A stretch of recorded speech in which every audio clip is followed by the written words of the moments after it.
good morning and welcome back to yet another edition of Vibe, African sporting stories across the sporting world. Within the Joseph buying the FIFA box, this post and co-bait on a Martinez with the latest in the world of association football trending now to go with the trendy papa and some get to apply. So don't forget to subscribe and be the first to know the latest in Goa. What to me actually say come Eddie Amahe. Me patro me si phone me kon some so na wo hwe ensem a elito dwada trend na eba enra be pin enda no eni is a trend no e be twasi ki akon no collapse no kra eye already the Alhaji Amin Lamti a ebo ya bono no enya sem keto akra nsen chofo de wo ha jimu a enya sem keto a wo man mu na already tin ye Kofi Jawusu one of the outspoken sports journalists wo man mu a enya sem keto akra wo Angel na erade no so ode nensam ode tutwa efan sani adwumede esi cross so na ehwa ya hwe already tin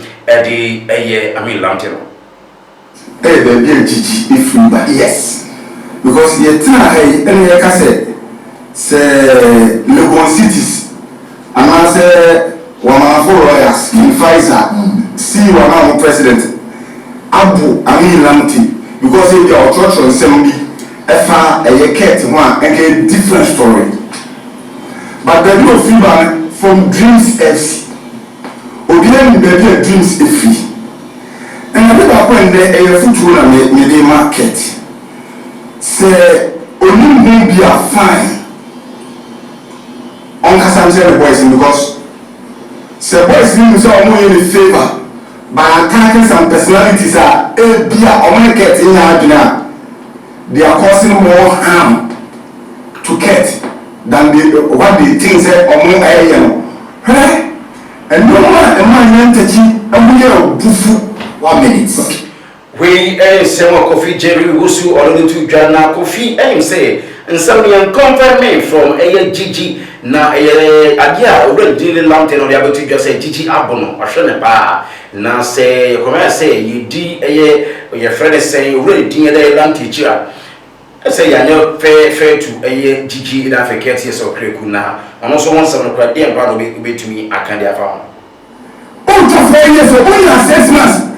What I say a boom for? Oh, just for you just I say a boom for. Oh, no one not doing no be no. Then maybe what I say will be the what I'm pressing.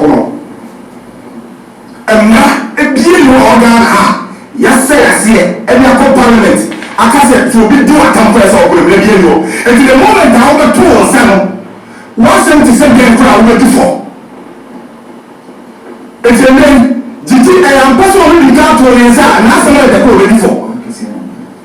I don't know say Mohammed Amin who had the thing road here. Not Gigi I will describe me. And then just say when I just say on so they say and there's a one event to call it. But I said a good move I just said one year.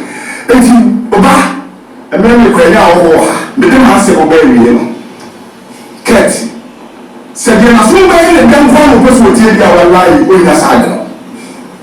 Say, I saw a kind of somebody there. Over to the air, no, over to the air, and to be finding good faith. But all we do is and the female person too awful because I gave you a mobile after 2 hours and then one enemy group from any assembly. Almost silent and my say enemies, but I defend the enemies. Yeah. But then they all any defending the embassy for. Yeah, try defending enemies the embassy for. Because we are trying here. No more. Most of our trouble boss were trying their fan and empty more for Buddha Cafradia. Next I said, more cattle now more. My enemies in the water. Okay. Next I said, my enemies in the water. And to be on no one why do I want your money when you are no? And this time we are sitting here. And it's an entity. Everyone to the Ghana Football Association president. Was the presidency in Israel? Or fear of Israel? My get. We say what every day, every Kofi was Jerry on so or the two jar, I did my head, I did be at Janemo and they are pay our show as well. And Yasan Ketra. But Joseph buying a FIFA box. The sports incubator. This is Vibe, African sports and stories across the sporting world. Thanks for watching.